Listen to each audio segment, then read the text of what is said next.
Why are you gay? Who says I'm gay? You are gay. Can't do this.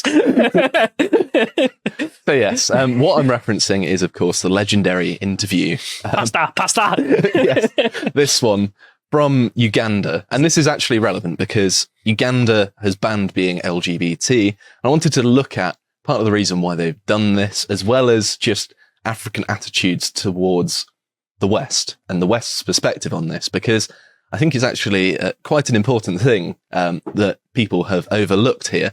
But let's just remind ourselves of the meme magic that is this interview. And I rewatched it again recently, all hour and 10 minutes of it. And it's gold, isn't it? It is a masterpiece. There's so much good stuff here. But let's just get on with the video, shall we? We're also weighing in on the raging debate on homosexuality in Uganda, which is taking another twist today, with questions as to whether Uganda is indeed becoming a safe haven for homosexuals. President Museveni on Sunday, while attending the inauguration of the new Archbishop of the Church of Uganda at Namirembe Cathedral, insisted that, well, he had no problem with homosexuals as long as they did not promote the practice. Well, the media is also awash with stories of soccer ace Chris Mubiru molesting kids and, having carnal knowledge with underage children deemed to be underage. We bring in the studio this morning one of the gay rights activists, Mr. Should I call you Mr? Pepe Julian Onzima. Thank you for coming in. Thank you for Good having morning. me. Morning to you. Why are you gay? Who says I'm gay? You are gay. You are a transgender. What shows that I'm gay? You are a transgender, Yes, and you're I a am. gay rights activist and an outspoken lesbian, homosexual. How can I describe you?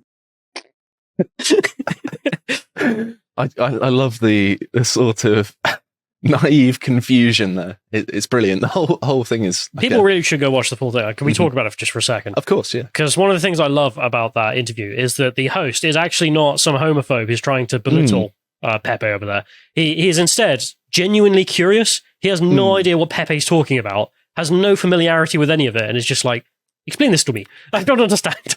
I mean, I do love that there's at one point where Pepe's like, I'm an LGBT rights activist. And he just goes, LGBT. Where's the H?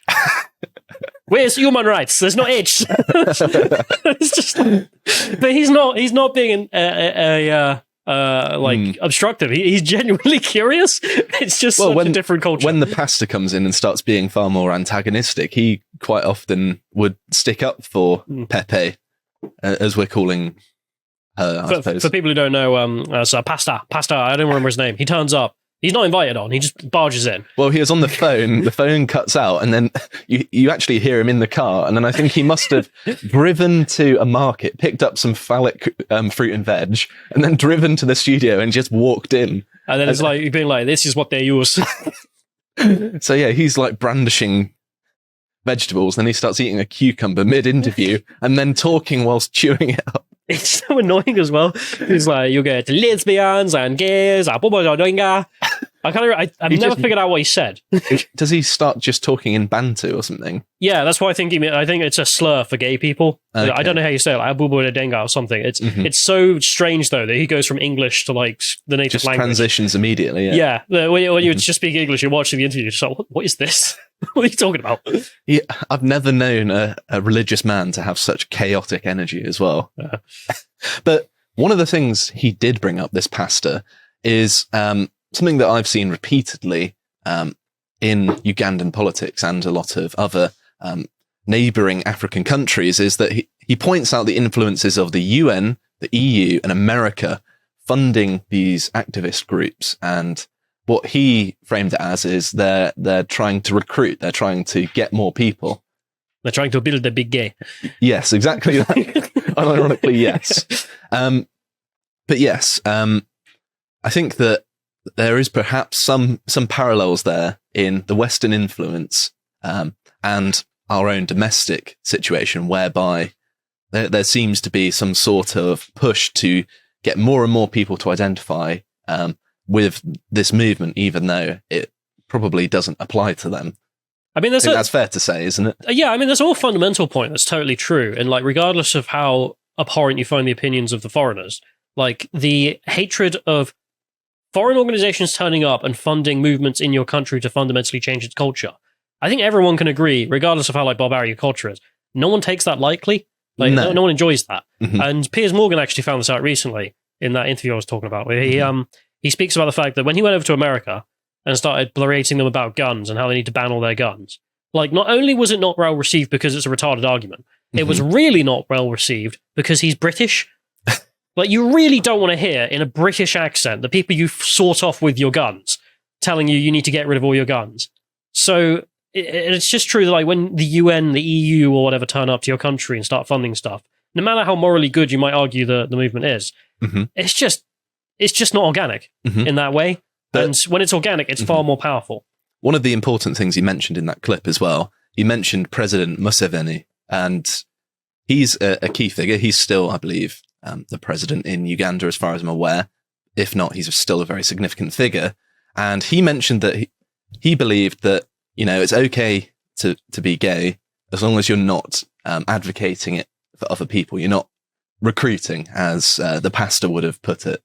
So yeah, let's not play about with what that would probably mean in reality, which is no public displays of affection or blah, blah, blah. That's probably what is going to be the law, I imagine. Yes, but that perspective has changed recently. And the fact that they have banned being LGBT entirely coincides with the fact that Uganda is declining to renew the mandate of the Office of the UN High Commissioner for Human Rights, which expires at the end of this month. So it's interesting that they're basically distancing themselves from the UN at the same time as them passing this law. It kind of suggests that there is some sort of influence here, or counter-reaction, you could say. So just to get this understanding, so they've changed the law now, so it basically just is illegal to be gay.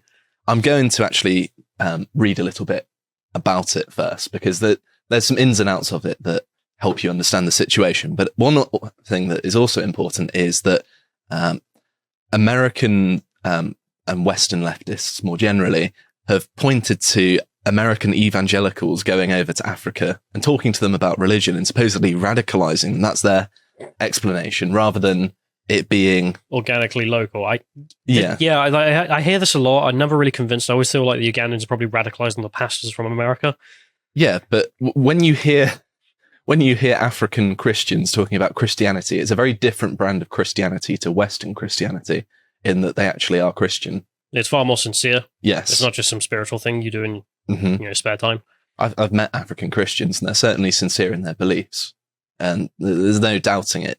Whereas some Western Christians, you're just like, well, maybe you're kind of just LARPing as a Christian rather than actually being one.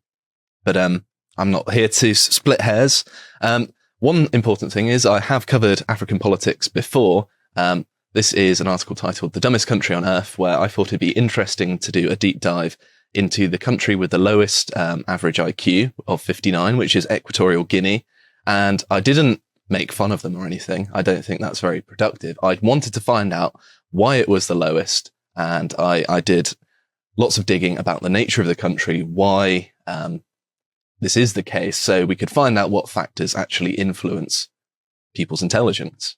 Yeah, and then the effects, which is basically everyone's being exploited by the wealthy. Yes, that's exactly it. As you can probably tell from the thumbnail, the ruling family, and it is a ruling family, have just harvested all of the money so that people are just left in horrific poverty. But I talk about it in great detail, and it's one of the pieces of writing I'm probably most proud of. But anyway, back to Uganda. And here is an article from Reuters titled "Uganda passes a law making it a crime to identify as LGBTQ," which of course is a change from President Museveni's position in that interview clip that we watched, where he said he doesn't mind as long as you're not promoting it, which this is clearly a harder line stance, isn't it? So it says, Uganda Parliament passed a law on Tuesday making it a crime to identify as LGBTQ, handing authorities broad powers to target gay Ugandans who already face legal discrimination and mob violence. I think it was, as you say, legal to publicly display this sort of thing and to spread the ideology, but now they've just banned it outright. And it's my understanding that this is a reaction to the external Western forces, forcing them, well, not I necessarily don't know. forcing them, but which in turn made them sort of have a reaction to that would be stronger than things would have been otherwise had it been left alone. But anyway, carrying on, it says more than 30 African countries, including Uganda, already ban same-sex relations. The new law appears to be the first to outlaw merely identifying as lesbian, gay, bisexual, transgender, and queer, according to rights group Human Rights Watch. Supporters of the new law say it is needed to punish a broader array of LGBTQ activities, which they say threaten traditional values in the conservative and religious East African nation. We can certainly see in the West how this ideology has been used to undermine people's culture. I would say that there's two differences, which is between like the gay community and then the LGBT. We've gone over this endlessly, but I'll do it once more in case someone new is listening. But you have people who are gay. I mean, homosexuality is clearly natural in the sense that it happens in nature. It happens to people. It doesn't seem to be a choice. And well, no, you don't necessarily pick who you're attracted to, do you? It's like I have had a really funny argument to the opposite recently. What's that? I'm not sure I'm buying into this, but I thought it was hilarious. I'm going to mention it. There was a debate on some Vice debate, right? And this person who is like non-binary or something to this black guy is like, well, you clearly didn't choose your sex, who you're attracted to, did you? And he says, yeah, I did. I chose to be straight. She's like, oh, really? When did you choose to be straight? Oh, a couple of years ago. What? Because it's a usual put down, right? It's like, oh, you didn't choose to be straight, right? And then usually the person has nothing. He's like, no, 2 years ago.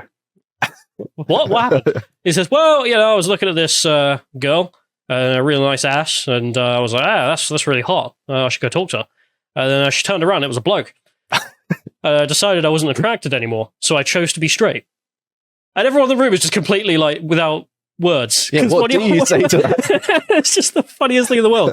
But getting back to the subject, like, homosexuality, I think it's normal, and like the right thing to do, just be like, yeah, okay, whatever, be gay, that's fine. Yeah, I don't think the government should interfere in people's private lives, funnily enough. But when it comes to like the LGBT ideology, I think is separate, and you can find this within just talking to homosexuals of all types throughout, especially the West, because it's where the divide's most prevalent.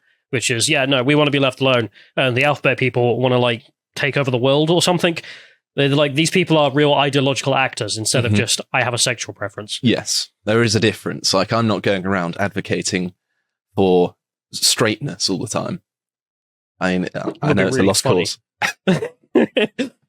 But the article carries on to say, in addition to same-sex intercourse, the law bans promoting and abetting homosexuality, as well as conspiracy to engage in homosexuality, which is a strange turn of phrase, really, to Western ears. You're conspiring to commit homosexuality. It's a strange phrase, isn't it? You were having gay thoughts, weren't you? What do they do? Well, I suppose transgenderism is also banned. Yeah. But I'm just wondering about that situation I just mentioned, where you see someone, you think it's a woman, and oh no, it's a man. That was a crime. Like, the police officer is the transgender person. You turn yourself in. Yeah, that's a sting, isn't it? If you're a copper, dress up as a woman, try and make it behind look, and then if someone approaches you, you'll be like, "You're nicked." Oh dear. On to slightly more serious matters. Violations under the law. What do you mean not serious? I'm genuine. What they should do? You're going to set up African honey traps, do you? That actually happens in an episode of South Park. So it's about prostitution instead. Like, the chief officer dresses up as a woman and then goes and has sex with men in their cars, pretending to be a woman. I remember seeing that, yeah. When they hand over the money, then he arrests them. It's a bit weird because he insists to go through with the full sex act every time, but he's just very dedicated to his job.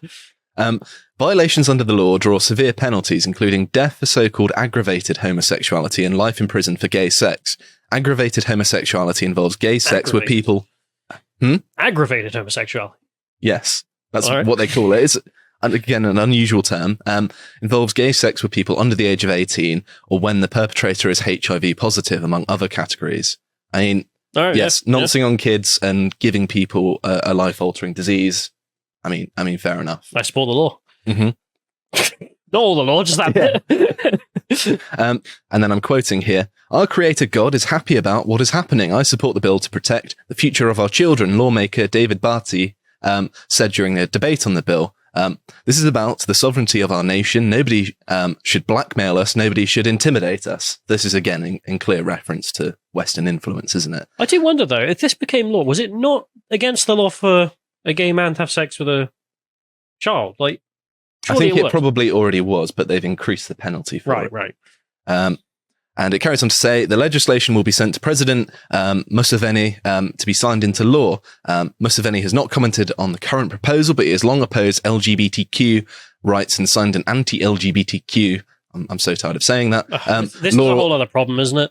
So the West changed their rhetoric from like homosexual tolerance to the alphabet. Mm-hmm. It's so much harder to convince genuine homophobic people to be like tolerant of homosexuals because you're now adding on all this extra stuff. I mean, I still haven't figured out what queer means. Nobody knows. I'm not entirely certain myself. And also the T doesn't have anything to do with LGB, as we found out in the West. But sorry, but like, yeah, that aspect, people need to recognize is actually harming if you're trying to make the case for homosexual acceptance overseas. Like, whatever. It's actively detrimental to the cause that they're trying to promote. Lots of these governmental NGOs, these sorts of things. Well, are they for homosexual acceptance? Well, I don't think they are anymore. They're almost being a good propaganda tool for the people who are pushing against it, aren't they? No, but even in the West, they're like, you're not gay, you're trans. I mean, like, we have the data on this. What is it, like 80%? I think Jordan Peterson said recently, of those who think they're transgender turn out to be gay men. It's a very weird phenomenon. Surely people would know that, yes, actually, I'm a man who's attracted to a man rather than I'm a woman, but now I'm straight. So, no, you're just a bottom, mate. Like, that's fine. Just be what you are, not what you... Hold on a conversation. Kind parent Callum there. Telling you how it is. Dad, I'm transgender. No, you're just a bomb. Loser. Like how you've just taken up smoking. I think I'll become a dad. I just got to get the stress out somehow. Yeah. So, carries on to say, they signed this law in 2013 that Western countries condemned before a domestic court struck it down on procedural grounds. And then in recent weeks, they've cracked down on this sort of stuff. And then it also cites, this month, authorities arrested a secondary school teacher in the Eastern District of Jinja. That sounds like an African. I love African names. Yeah. They're just... You are Ginger. Do you know there's a sketch. I'm interrupted so much. That's all right. Carry on. There's a guy talking about names in South Africa. And there's like one kid is just called like Spanner. They'll just call them household items. And it's just like, this is great. This is how I want to live. But you call someone a spanner like you're an idiot. Yeah, there's another kid who's called Screwdriver. There's another kid called like spark plugs or something. It's like General Mosquito and General Mosquito spray. Yeah, but that's brilliant. It is great. I believe it was because like the family ran a repair shop, so they just named all their kids after stuff. You own a coffee shop, yeah. Hand me the spanner. No, for coffee. Come here, coffee bean. Yeah, that wouldn't be racist though, because they're all African. So it didn't even clock. Oh right. But yes. Teacher was arrested over accusations of grooming of young girls into unnatural sex practices. She was subsequently charged with gross indecency and is in prison awaiting trial. The police said on Monday they had arrested 6 people accused of running a network that was actively involved in the grooming of young boys into acts of sodomy. So I'm not entirely sure of the details of these cases, but there are at least cases that are going on here that have culminated in this. And I'm not sure... It could potentially be just that they are trying to make them in favor of LGBT. It might not be grooming as we conceive of it in the Western world, whereas, Jeffrey Epstein, that sort of stuff. I think it would be wrong to assume it's either pedos or people just telling them that gay people exist, because it could be either. It could, yeah. That's the point I'm trying to make. I hate how some people are like, oh, no, I'm just going to assume that it's one or the other, because no, both these things exist around the world. So. Absolutely. So I wanted to look into a little bit about why this might be. And here, this is ironically from the World Economic Forum, of all places, but, the graph is useful. It shows the religious makeup of countries, and blue is the Christian. I think green is Islam. Yes. Yeah. I think the grey is atheism, and I think red might be Hinduism based on India there. And of course, China and all is just a weird anomaly. Taoist, Buddhist, weird place. Hey, don't insult Taoism. It's a pretty good philosophy as far as philosophies go. I just said they were weird. But yes, as you Not can the see, Taoist in the room is like, oh, come on. you've not followed the path to enlightenment, my friend. But yes, you see sort of Central Africa, Uganda, the Congo, Kenya, bits of Tanzania, Angola, these sorts of countries, very Christian. You notice that compare those to, say, Europe. There's a lot more Christianity there. Obviously, with Nigeria, it's a bit of a mix between Christians and Muslims, as we know from the fact that they're in conflict with one another. I didn't even know that Ugandans had a sizable Muslim population. So, I mean, there's that. Nor did I. It was a bit of a surprise to me. Yeah. But I'm pretty sure that they would support these laws just as much, if not more so. Oh, why? Yeah. Have you heard about Islam's view on homosexuality? I mean, but anyway, if we move on to the next one, here we have, if you could play the video, John, I'm not sure whether there'll be audio, but hopefully there will be. This is after the actual vote. They broke out into song. The opposition and the government. Both sides. There were only 2 people that voted against this the country bill. will stand firm. And once it passed, I can tell you, Madam Speaker, we are going to reinforce the law enforcement officers to make sure that homosexuals have no space in Uganda. It's very strange from the perspective of a Westerner, isn't it? I'd love to go and interview them. I know. It's because I wonder if they're able to make that distinction, or even if they're aware of obviously the difference between, like, because as we got over, the T and the Q don't really have anything to do with LGB. Like, it's a whole different ball game. It's just the West has made it look like it's like that. Yeah, but I wanted to illustrate that from this more tolerant position in 2013, it isn't exactly tolerant, but it was more tolerant than this. I don't want to see it. Yeah, from that to them all cheering when they make it illegal is quite the change in the space of, 10 years? Yeah. Well, it is 10 years. So I think that it's fair to say that the Western influence has accelerated a reaction against this sort of tolerance. Is done the complete opposite of what it has set out to do. I mean, it's almost like exporting democracy to Iraq had the complete opposite effect. But there we go. And I'm not going to whinge about foreign policy. Eat my democracy. You become a democracy or else. I mean, it is kind of embarrassing, though. I was thinking the other day, just like, the Americans really haven't won much. No. Like, Afghanistan, you lost. Syria, you lost. I mean, Iraq, Pyrrhic victory. I mean, Libya, a lot of the West's activities influencing the world around it have only gone to harm the West. It's been a bad 20 years. I'd say even longer than that. I mean, you could even go back to, like, Vietnam. Yeah, sure, but, we win the Cold War and stuff. That's true, I suppose. The last 20 years of American influence has just been not good. Not gone well. I mean, I don't want to blame the Americans. We're just as bad. No, but I mean, they're the hegemon. They're the ones who are like, we'll go to Syria, we'll go to Libya, and it's just like, cool. I mean, it didn't work out, did it?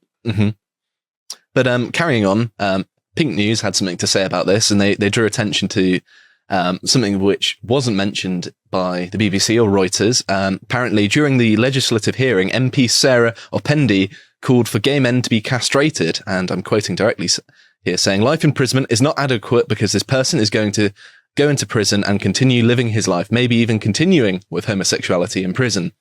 Really? No. Oh, God. That never happens. If you put all the gay men in prison, they'll really hate that. No, they won't engage in homosexuality. That's... Did they shout her down and be like, that's the far right, we don't listen to that? Well, it's not entirely clear what the reaction was, but apparently, she went on to say, these people should be castrated. And they quote then, one of the 2 MPs to oppose the bill, Fox Oidoi, at least said that it contravenes established international and regional human rights standards because of its restrictions on LGBTQ plus rights, which sounds very Western, to be fair. I mean, that's the only thing where it actually sounds like it could have come out of the mouth of one of our politicians. But yes, 2 people in their entire parliament. That's kind of mind-blowing to me that that would be the case, but okay. There's also... Try Saudi Arabia. That's true.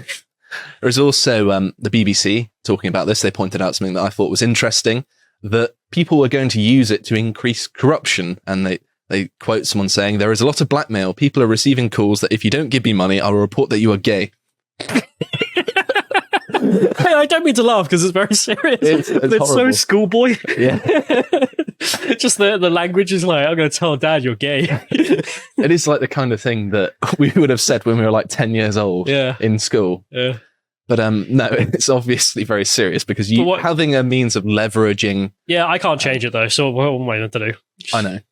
But I just wanted to emphasize as well that it's not just Uganda. There are other sub-Saharan African countries that have similar views. So here we have the Kenyan president of 4 years ago, who's President Uhuru Kenyatta. I probably butchered his name. I'm pretty sure. Isn't Uhuru what Gazi Kodzo would say? I can't remember. I've lost it. I've just imagined the Spider-Man meme just being, you are gay, you are gay. But let's hear what he has to say about the matter. In Kenya, to be gay, the LGBT community is illegal. They just want to have equal rights, the same privacy and equality as all other Kenyans do. Is that something that you aspire to for your country? I want to be very clear.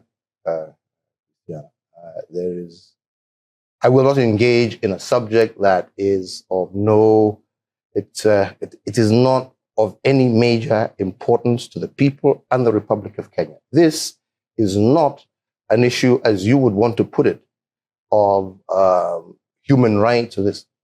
This is an issue of society, of our own base as a culture, as a people, regardless of which community you come from. This is not acceptable. This is not agreeable. This is not about Uhuru Kenyatta saying yes or no. This is an issue that the people of Kenya themselves, who have bestowed upon themselves a constitution, right, after several years, have clearly stated that this is not a subject that they are willing to engage in, at this time and moment. In years to come, possibly long after I'm president, who knows? Maybe our society will have reached a stage where those are issues that people are willing, freely and open to discuss. I have to be honest with you. And that is the position that we have always maintained. Those are the laws that we have, and those are laws that are 100% supported by 99% of the Kenyan people, irregardless of where they come from. Surprisingly clear speaking. I'm used to Western politicians that, if asked a question, anything like that would squirm under pressure. Yeah. They're far more articulate than any Western politician would answer. But what's interesting is it really is just a failure of Westerners to engage with foreign countries, especially corpo journos. They're just like, oh, don't you want to talk about gay rights? It's a form of moral elitism, really, because if you're talking down to people saying you're immoral, you're terrible, you need to behave like us, well, what incentive do they have to listen to you? Because if you're insulting them, they're not going to be like, well, you know what, I want to be like you, unless they're a weird nation of cuckolds that's just like, yes, I like being insulted. But if we steel man like the interviewer's position, they're like, oh, maybe I can convince or show that it's illogical or something, right? Mm-hmm. It's still just a really weird thing to do, to go to a foreign nation you have no influence over, no right to try and change. Like you're just a guest. And just be like, I'm going to fundamentally change this place. It's like, you're not going to. Like, calm down. Just try and teach people around the world what is there. I always find it amusing that people who complain about imperialism are also just like, yes, we need to force our values on other countries. Yeah, I don't even care about Islam anymore. You know, people used to talk about, isn't it horrible what Muslims do in Islamic countries? I'm not even slightly miffed by it. It's most like, yeah, Muslim countries are full of Muslims, so they're in for the ride, aren't they? Especially after Afghanistan. It's like, oh, we'll go there and we'll reform it, and then they'll, think women should be able to walk around and whatnot. And it's just like, yeah, true. $2 trillion later, this whole thing's a waste of time. You can't force people to change their minds at the barrel of a gun, can you? Normally it does the opposite. It's pretty common sense when you think about it. And finally, here is the Zambian president 3 years ago. And the Zambian leader was unequivocal about his stand on the issue when he spoke to us. We are saying no to homosexuality. Why should you say we're going to be civilized if we only allow it? Are you saying we are very primitive now because we are frowning upon homosexuality? Even animals don't do it. Why should we be forced to do it? Because we want to be seen to be smart, to be seen to be civilized and advanced and so on.